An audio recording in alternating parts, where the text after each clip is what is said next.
الحمد للہ کلما حمدہ حامد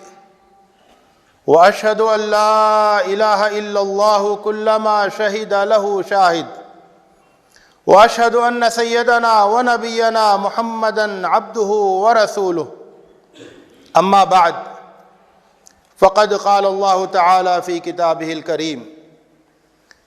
بسم اللہ الرحمن الرحیم وَاعْبُدُوا اللَّهَ وَلَا تُشْرِكُوا بِهِ شَيْئًا وَبِالْوَالِدَيْنِ إِحْسَانًا وَبِذِي الْقُرْبَى وَالْيَتَامَى وَالْمَسَاكِينَ وَالْجَارِ ذِي الْقُرْبَى وَالْجَارِ الْجُنُبِ وَالصَّاحِبِ بِالْجَنبِ وَابْنِ السَّبِيلِ وَمَا مَلَكَتْ أَيْمَانُكُمْ إِنَّ اللَّهَ كَانَ بِمَا تَعْمَلُونَ خَبِيرًا۔ برادران اسلام، جب ہم دنیا پر نظر ڈالتے ہیں یا اس کے بارے میں سنتے ہیں، خبریں پڑھتے ہیں،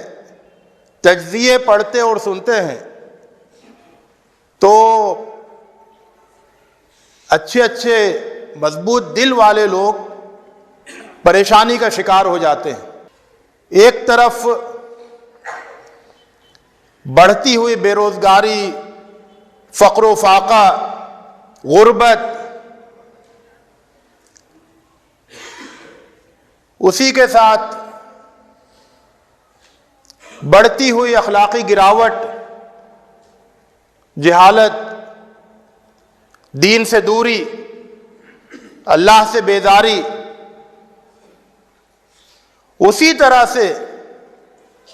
بڑھتی ہوئی نفرت، دشمنی، فرقہ پرستی کا زہر۔ تو یہ سب جب چیزیں ہم دیکھتے ہیں اور اس کے بعد زیادہ طاقتور اور زیادہ مالدار لوگوں کا بڑھتا ہوا تسلط، بڑھتی ہوئی زیادتیاں، اور اعداد و شمار، آج کے اعداد و شمار گزشتہ کل کے اعداد و شمار کے مقابلے میں یہ صاف بتاتے ہیں کہ آنے والا کل آج سے زیادہ پریشان کن، زیادہ تکلیف دہ اور زیادہ خطرناک ہوگا۔ یہ جو صورتحال ہے ہر پہلو سے، تو بالکل آدمی مایوسی کا شکار ہونے لگتا ہے۔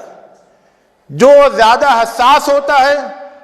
اسے لگتا ہے کہ وہ ڈپریشن کا شکار ہو جائے گا، اور جو دوسروں کے سلسلے میں احساس نہیں رکھتا ہے وہ بھی اپنی اور اپنی نسل کے سلسلے میں سوچ کر پریشان ہو جاتا ہے۔ تو اتنی بڑی دنیا ہے، کئی سو کروڑ کی آبادی ہے، اور ہر طرف خرابی ہے، برائی ہے، پریشانی ہے۔ ایسے میں آدمی یہ سوچتا ہے کہ میرا کیا رول ہو سکتا ہے، اس بگڑتی ہوئی دنیا کو بنانے میں میں کیا کر سکتا ہوں۔ میں تو ایک اکیلا آدمی ہوں، کمزور ہوں، میرے پاس اتنا سرمایہ بھی نہیں ہے، میرے پاس اتنی طاقت بھی نہیں ہے، میرے پاس اتنے لوگ بھی نہیں ہیں۔ تو ہر آدمی اپنی جگہ یہی سوچتا ہے کہ میں کچھ نہیں کر سکتا اتنی بڑی دنیا میں، اور اتنے بڑے بگاڑ کو روکنے میں میرا کوئی رول نہیں ہو سکتا ہے۔ تو یہ ایک مایوسی کا عالم ہے، یعنی یا تو سامنے اندھیرا نظر آتا ہے، یا پھر بند دیواریں نظر آتی ہیں، بند راستے کہ اس کے پیچھے جانے کا کوئی راستہ نہیں ہے۔ تو آج کی اس مجلس میں میری کوشش یہ ہوگی کہ قرآن و سنت کی روشنی میں اس عملی لائحہ عمل تک پہنچا جائے، اس عملی پروگرام کو دریافت کیا جائے جو قرآن و سنت میں ہر فرد کے لیے دیا گیا ہے۔ اور حقیقت یہ ہے کہ وہ پروگرام، وہ منصوبہ، وہ کرنے کا کام جو قرآن مجید میں دیا گیا ہے عملی پہلو سے، عملی منصوبہ وہ ایسا ہے کہ وہ ہم میں سے ہر آدمی کے بس میں ہے، ہر آدمی کی قدرت اور طاقت میں ہے، اور ہر آدمی اس کو انجام دے سکتا ہے۔ دیکھیے قرآن مجید اور سنت رسول صلی اللہ علیہ وسلم انسانی سماج کے سلسلے میں ہماری ہر طرح سے رہنمائی کرتے ہیں۔ نظریاتی طور پر یہ رہنمائی کی جاتی ہے کہ تمام انسانوں کو اللہ کا بندہ سمجھو، اللہ کی مخلوق سمجھو، اور انہیں مساوات کی نظر سے، برابری کی نظر سے دیکھو۔ فرمایا کہ الخلق عیال اللہ، جتنی خلقت ہے یہ سارے انسان یہ اللہ کا کنبہ ہے۔ وَخَيْرُ خَلْقِهِ أَنْفَعُهُمْ لِخَلْقِهِ، کہ ان میں سے بہترین لوگ وہ ہیں جو کہ لوگوں کے لیے زیادہ نفع بخش ہیں۔ تو نظریاتی طور پر یہ تعلیم دی گئی ہے کہ پوری دنیا کے تمام انسانوں کو انسان سمجھو، اللہ کا بندہ سمجھو۔ جذباتی طور پر یہ تعلیم دی گئی ہے کہ دنیا کے تمام انسانوں کو کہیں بھی وہ بستے ہیں ان کے سلسلے میں ہمدردی رکھو، ان کے درد کو محسوس کرو، ظلم جہاں ہو رہا ہے اس کو غلط سمجھو، زیادتی جہاں ہو رہی ہے اس کے خلاف آواز اٹھاؤ، اور سب کو اپنا سمجھو، سب سے ہمدردی رکھو، سب کے لیے دل میں نیک جذبہ رکھو۔ تو یہ نظریاتی تعلق ہے، جذباتی تعلق ہے، جس کے سلسلے میں یہ تعلیم دی گئی ہے کہ یہ تمام انسانوں سے رکھنا ہے۔ اس کے لیے ضروری نہیں ہوتا ہے کہ آپ سارے انسانوں تک پہنچیں، اس کے لیے ضروری نہیں ہوتا ہے کہ آپ سارے انسانوں سے باخبر ہوں، اس کے لیے یہ ضروری ہوتا ہے کہ آپ اپنے دل و دماغ کے اندر سب کے لیے صحیح مقام رکھیں۔ تو یہ تو نظریاتی اور جذباتی تعلق کی بات ہو گئی ہے۔ مجھے آج جس چیز پر گفتگو کرنی ہے وہ انسانی سماج میں ہمارا عملی رول۔ اب ظاہر ہے کہ عملی رول آپ کا پوری دنیا میں جا کے نہیں ہو سکتا ہے، سارے انسانوں کو آپ فیض پہنچا دیں اپنی ذات سے، یہ تو ممکن نہیں ہے۔ نبی بھی آتے تھے تو ایک ہی علاقے میں آتے تھے، کوئی نبی ایسا نہیں ہے جس نے اپنی زندگی میں دنیا کے سارے انسانوں تک پیغام پہنچا دیا ہو، کوئی نبی ایسا نہیں آیا۔ آخری رسول حضرت محمد مصطفیٰ صلی اللہ علیہ وسلم کے پیغام کی خصوصیت یہ ہے کہ وہ پیغام سارے انسانوں کے لیے ہے، لیکن اللہ کے رسول صلی اللہ علیہ وسلم نے اپنی حیات مبارکہ میں ایک بڑے علاقے تک پیغام کو پہنچایا تھا، جس کے بعد آپ کے صحابہ اور دور تک پہنچاتے رہے، اور آنے والے لوگ اور دور تک پہنچا رہے ہیں اور پہنچاتے آئے ہیں۔ تو میں کہہ رہا تھا کہ جو عملی تعلق ہے اس کے سلسلے میں قرآن مجید یہ تصور دیتا ہے قریبی سماج کا۔ قریبی سماج آپ کے آس پاس کی سوسائٹی، آپ قریبی سماج کو اپنا نشانہ بنائیں، قریبی سماج کے سلسلے میں اپنی ذمہ داریوں کو پہچانیں، اور قریبی سماج کے سلسلے میں منصوبہ بنائیں۔ قریبی سماج سے مطلب کیا ہے؟ قریبی سماج کا تعارف اس آیت میں کرایا گیا ہے جو میں نے آپ کے سامنے پڑھی۔ فرمایا وَاعْبُدُوا اللَّهَ وَلَا تُشْرِكُوا بِهِ شَيْئًا وَبِالْوَالِدَيْنِ إِحْسَانًا، والدین تو اولاد اور والدین کا تعلق، قریب ترین سماج، وَبِذِي الْقُرْبَى، رشتہ دار، خاندان، تو آپ کا خاندان آپ کا قریبی سماج ہے، اور پھر آپ کے آس پاس جو یتیم ہے، مسکین ہے، جن کے سلسلے میں آپ کو واقف ہونا ہے، والیتامى والمساکین، اور اس کے بعد پھر ایک اور قریبی سماج کا ذکر کیا گیا، والجار ذی القربى والجار الجنب، پڑوسی۔ تو خاندان اور پڑوس یہ آپ کا قریبی سماج ہے. وَالصَّاحِبِ بِالْجَنْبِ کہ اس کے علاوہ خاندان اور پڑوس، اس کے علاوہ آپ جہاں کہیں جاتے ہیں، آپ سفر پہ ہیں، آپ کسی اور جگہ کچھ دن کے لیے گئے، آپ کسی کام سے کہیں پر گئے، آپ کا آفس کہیں پر بھی ہو، آپ کے کام کی جگہ کہیں بھی ہو، وہاں جو آپ کے آس پاس ہے وہ بھی آپ کے قریبی سماج کا حصہ ہے. وہ اپنی سبیل کہ اگر کوئی باہر کا آدمی ہے وہ آپ کے قریبی سماج میں شامل نہیں ہے، لیکن وہ سفر کرتے ہوئے آ کے آپ کے پڑوس میں آتا ہے، آپ کے محلے میں آتا ہے، آپ کی بستی اور آپ کے گاؤں میں آتا ہے، تو اب اس سے بھی آپ کا ایک عملی تعلق بنتا ہے. وَمَا مَلَكَتْ أَيْمَانُكُمْ اور آپ کے زیر دست جو لوگ ہیں. پہلے زمانے میں غلامی کا رواج تھا، غلامی کی شکلیں بدلتی گئیں، لیکن بہرحال بہت سے انسانوں کے زیر دست بہت سے انسان ہوتے ہیں، تو وہ بھی اس قریبی سماج کا حصہ ہے. تو یہ قریبی سماج کا تصور اس آیت میں دیا گیا ہے، اور اس کے ساتھ احسان کا تعلق رکھنے کا حکم دیا گیا ہے. یہ جو قریبی سماج ہے یہ بہت ٹھوس بنیادیں ہیں سماج کی اصلاح کی اور سماج کو بہتر بنانے کی، سماج کی تشکیل کرنے کی. یہ بہت ٹھوس بنیادیں، عملی بنیادیں ہیں. ہر انسان کا ایک خاندان ہوتا ہے، ہر انسان کا ایک خاندان ہوتا ہے. وہ خاندان والے آپ کے قریب ہو سکتے ہیں، آپ کے آس پاس رہنے والے ہو سکتے ہیں، ہو سکتا ہے وہ خاندان والے آپ سے بہت دور رہ رہے ہوں، لیکن جو خاندانی رشتہ ہے وہ ایک ٹھوس بنیاد ہے آپ کے اور ان کے تعلق کی. تو اس تعلق کو استعمال کرتے ہوئے آپ کو اپنے منصوبے کو عمل میں لانا ہے. اصلاح حال کے منصوبے میں آپ کی پہلی بنیاد ہے آپ کے قریبی سماج کا یہ بازو، یعنی خاندان، جو آپ سے کے قریب بھی آس پاس رہنے والے ہو سکتے ہیں اور دور بھی ہو سکتے ہیں.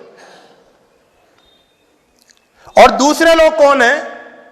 وہ ہے آپ کا پڑوس، جس کو ہم کہہ سکتے ہیں کہ آپ کا محلہ. یہ آپ جہاں بھی رہیں گے آپ کے آس پاس یہ لوگ رہیں گے.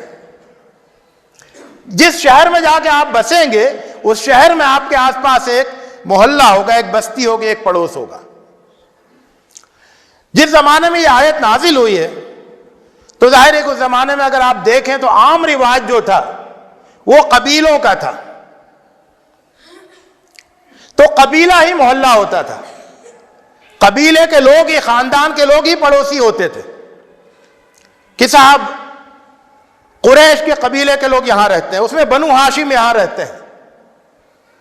بنو عبد مناف یہاں رہتے ہیں، مدینے میں اوس کے لوگ یہاں رہتے ہیں، خزرج کے لوگ ادھر رہتے ہیں، یہود کا فلاں خاندان ادھر ہے، فلاں خاندان ادھر ہے. تو اس طرح سے خاندانوں کے محلے ہوتے تھے. لیکن اب پھر بعد میں جب نقل مکانی ہوئی اور آنا جانا ہوا، مدینہ منورہ میں جب ہجرت کر کے لوگ آئے تو اس کے بعد پھر محلے خالص خاندانوں کے محلے نہیں رہے، بلکہ پھر ایسے بھی لوگ رہے جو کہ خاندان کے ہوتے تھے، اور ایسے بھی لوگ جو آپ کے پڑوس میں ہوتے، آپ کے محلے میں ہوتے، لیکن آپ کے خاندان میں نہیں ہوتے. پھر یہی محلے کا سسٹم جو ہے یہ بڑھتا چلا گیا. تو اس طرح سے دو قریبی سماج ہے ہمارے پاس. ایک ہے ہمارا خاندان. خاندان کے سلسلے میں، رشتہ داروں کے سلسلے میں حضور اکرم صلی اللہ علیہ وسلم کی احادیث ہیں، قرآن مجید کی آیتیں ہیں، جن میں بہت تاکید کر کے یہ بتایا گیا ہے کہ اپنے تمام رشتہ داروں سے بلا تفریق. عام طور سے کیا ہوتا ہے کہ خاندان میں رشتہ داروں میں تفریق کر دی جاتی ہے. یہ میکے والے، یہ سسرال والے، یہ ننیال والے، یہ ددیال والے. اور والدین کی تربیت کبھی غلط ہوتی ہے تو بچہ جو ہے وہ کٹ کے رہ جاتا ہے، خالی ننیال کا ہو جائے گا یا خالی ددیال کا ہو جائے گا. عورت جو ہے وہ خالی ادھر کی ہو جائے گی یا خالی ادھر کی ہو جائے گی. تو اس طرح سے بڑی وہ ہو جاتی ہے، تقسیمیں ہو جاتی ہیں. یہ تقسیمیں گھروں کی تقسیمیں ہو تو کوئی مسئلہ نہیں ہے، دلوں کی تقسیمیں نہیں ہونی چاہیے. رشتوں کی تقسیمیں نہیں ہونی چاہیے کہ رشتہ باقی نہیں رہے اور یہ رشتہ بہت آب و تاب کے ساتھ باقی رہے۔ تو خاندان کے سلسلے میں ہدایت یہ ہے کہ تمام رشتہ داروں کے سلسلے میں آدمی فکر مند ہو، ان کے حقوق ادا کرے۔ اور پھر پڑوس کے سلسلے میں تو اللہ کے رسول صلی اللہ علیہ وسلم کی بہت زیادہ ہدایات آئی ہیں، یہاں تک کہ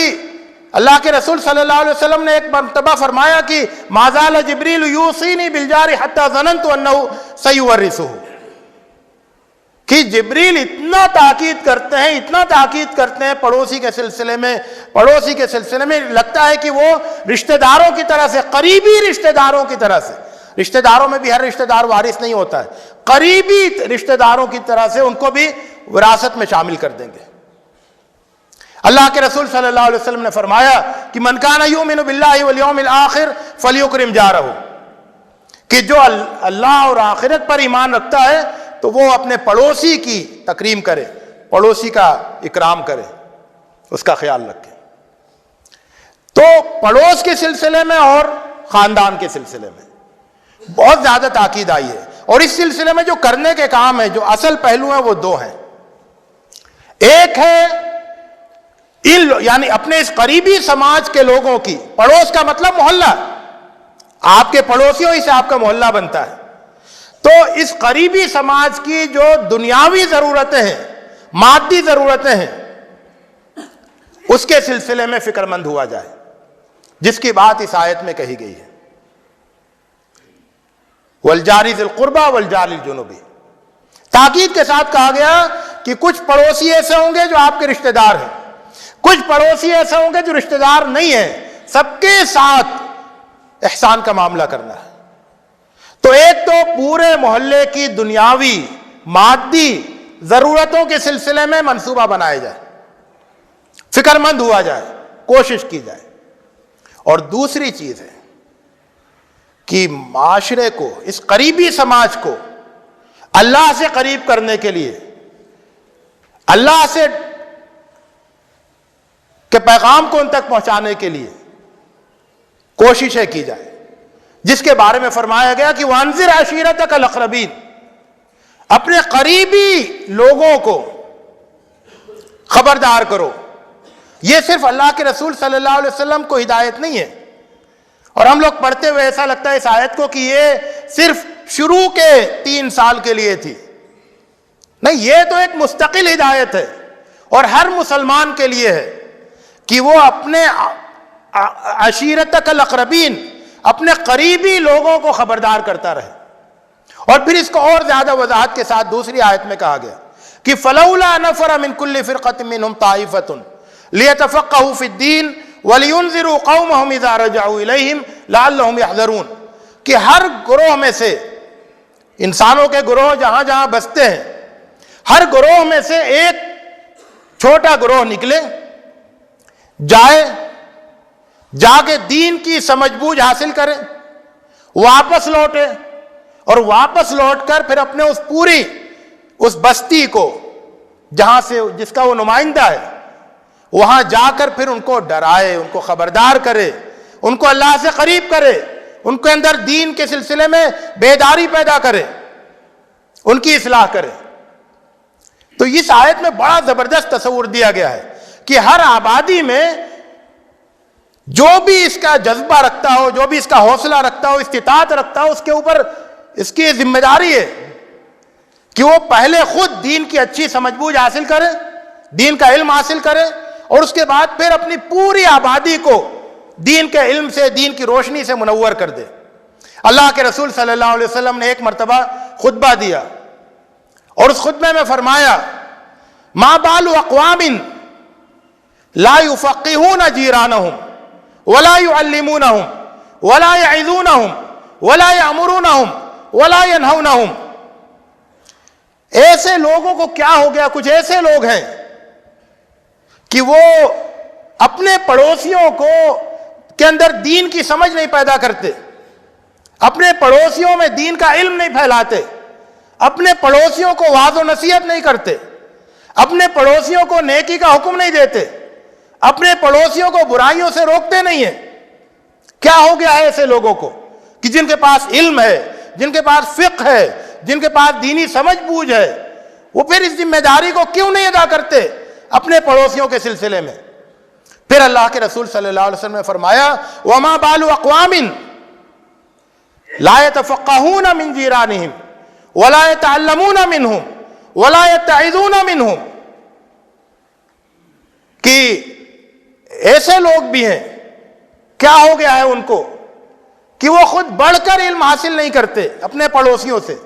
اپنے پڑوسیوں سے خود بڑھ کر دین کی سمجھ بوجھ حاصل نہیں کرتے، اپنے پڑوسیوں سے خود بڑھ کر نصیحتیں نہیں لیتے۔ تو یہ ایک زبردست قسم کا نظام ہے قریبی سماج کا، جو اسلامی سوشولوجی کا یہ ایک زبردست باب ہے۔ اس کا تصور کسی اور جگہ آپ کو ملنا مشکل ہے۔ ایسا زبردست نظام کہ اس میں ایک خاندان کی بنیاد پر اور ایک محلے کی بنیاد پر ایک یونٹ خاندان ہو اور ایک یونٹ محلہ ہو، اور اس یونٹ کے اندر لوگ مل کر بیٹھیں، منصوبہ بنائیں، سوچیں کہ محلے کی بنیادی ضرورتیں کیا ہیں۔ تعلیم نہیں ہے تو تعلیم کو پھیلانے کا منصوبہ بنائیں، پورا محلہ 100% تعلیم یافتہ ہو۔ صحت کے سلسلے میں گندگی وغیرہ کا مسئلہ ہے تو پورا محلہ صاف ستھرا ہو، اس کا منصوبہ ہو۔ پورے محلے میں سب کو روزگار حاصل ہو جائے، اس کا منصوبہ بنایا جائے، اور پورے محلے میں لوگوں کو دین کا علم حاصل ہو جائے، اس کا منصوبہ بنایا جائے۔ پورے محلے میں سے غلط رسم و رواج، خرافات، بدعات، وہ سب چیزیں ختم کر دی جائیں، اس کا منصوبہ بنایا جائے۔ غرض یہ کہ ایک مثالی محلہ، ایک مثالی، اسی طرح سے خاندان میں بھی ہوتا یہ ہے کہ خاندان کے لوگ جمع بھی ہوتے ہیں مختلف مواقع پر، شادی اور غمی کے موقع پر جمع ہوتے ہیں، ایک دوسرے سے ملتے ہیں اور اس کے بعد پھر چلے جاتے ہیں، لیکن ان کو آپس میں جوڑنے کا، سمجھانے کا اور ان کی بنیاد پر ایک بڑی اصلاحی مہم کھڑی کرنے کا کوئی خیال نہیں آتا ہے۔ یہ ایک بہت بڑی کوتاہی ہے جو ہم سب سے ہو رہی ہے۔ اور پھر اب وقت آ گیا ہے کہ اگر ہم پوری دنیا کو نہیں بدل سکتے اور یقیناً نہیں بدل سکتے ہیں، تو حضور اکرم صلی اللہ علیہ وسلم کی رہنمائی کی روشنی میں، قرآن مجید کی روشنی میں ہم اپنے قریبی سماج کو بدلنے کا بیڑا تو اٹھا سکتے ہیں، اس کے لیے تو منصوبہ بنا سکتے ہیں۔ ایک محلہ تبدیل ہوگا، ایک محلہ روشن ہوگا تو اس کی روشنی دوسرے محلوں میں بھی پہنچے گی۔ ایک خاندان اپنے آپ کو درست کرے گا، ایک خاندان کی اصلاح ہوگی تو اس کی روشنی پھر دوسرے خاندانوں میں پہنچے گی، کیونکہ سارے محلے ایک دوسرے سے جڑے ہوئے ہیں، تمام خاندان ایک دوسرے سے جڑے ہوئے ہیں، تو ایک خاندان کی روشنی دوسرے خاندان میں پہنچتی ہے، ایک محلے کی روشنی دوسرے محلے میں پہنچتی ہے۔ عملی منصوبہ یہ ہے اور عملی صورت یہ ہے کہ ایک ایک محلے کے لوگ اور ایک ایک خاندان کے لوگ کوشش کریں، تحریک چلائیں، محلے کی سطح پر، خاندان کی سطح پر ایک بڑی تبدیلی کی، وہ تبدیلی کہ جس کے نتیجے میں ایک مثالی بستی وجود میں آئے جہاں سے اسلام کی روشنی، دین کی روشنی پھیلے، اور وہ بستی، وہ محلہ، وہ قریبی سماج جو اس بڑے سماج کی طرف میں پھیلے ہوئے بگاڑ کا مقابلہ کر سکے، اس کو روک سکے۔ یقین مانیے کہ اگر آپ نے برائی کو، بگاڑ کو، خرابی کو محلے کی باہر نہیں روکا تو گھر کے دروازے پہ نہیں روک سکتے ہیں۔ برائی کا جو سیلاب محلے میں آ جائے گا وہ گھر میں بھی داخل ہو جائے گا، تو گھر میں آنے سے روکنے کے لیے محلے کے باہر روکنا ضروری ہے، اور محلے میں روک دیں گے تو پھر وہ بہت دور تک پیچھے ہٹتا چلا جائے گا۔ اللہ رب العزت سے دعا ہے کہ وہ ہمیں توفیق دے، حوصلہ دے، رہنمائی کرے، ہمارے دل کھول دے، ہمارے دماغ روشن کر دے، اور ہم کو کچھ اللہ کی مرضی کے مطابق زندگی گزارنے کی اور کوششیں کرنے کی توفیق عطا فرمائے۔ اقول قولی ھذا واستغفر اللہ لی ولکم اجمعین واستغفروہ انہ هو الغفور الرحیم۔